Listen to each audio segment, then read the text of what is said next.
Kutokea Kigali, Rwanda, sehemu ambayo michuano ya Sekafa ikiwa ni fainali za 48 zinaendelea. Hapa kuna mengi. Kigali imechangamka, Wanyarwanda wamesisimka kwelikweli tangu ilivyorejea tena michuano hii katika ardhi yao.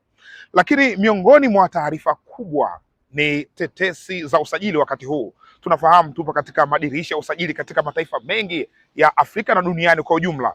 Miongoni mwa nyota ambaye anazungumzwa sana akihusishwa na klabu nyingi za Afrika na nje ya Afrika, lakini hata nyumbani Tanzania, nyota huyu ametajwa sana ni Jean-Claude Girumugisha, kiungo wa ushambuliaji wa kimataifa wa Burundi na klabu ya Al Hilal ya Sudan. Kumekuwa na tetesi ataenda wapi. Ni dile ambayo inasubiriwa kwa hamu kuona mambo yatakuwa vipi. Nilipata nafasi ya kuzungumza na kocha wa Al Hilal Guy Bukasa, na alikuwa na haya ya kueleza kuhusu kiungo huyu.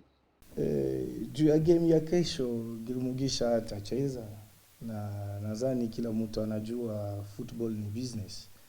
Timu yetu inapata huyu mchezaji 2 years ago, anakomea katikati ya Hilal, tena anapata experience ya mingi, anacheza na Champions League, anacheza match mengi, tena na national team ya Burundi. Hapa sasa nadhani timu ilipata offer nzuri, wanafanya business mzuri, wanaingiza pesa mtimu, itasaidia kupata wachezaji wengine. So tutaomba Mungu amsaidie kwenye ataenda, afanye tena mambo mazuri. Kama napata bahati ya kwenda tena yulu, itakuwa mzuri sana. Kama napata bahati ya kuturudilia, tutafurahi tena.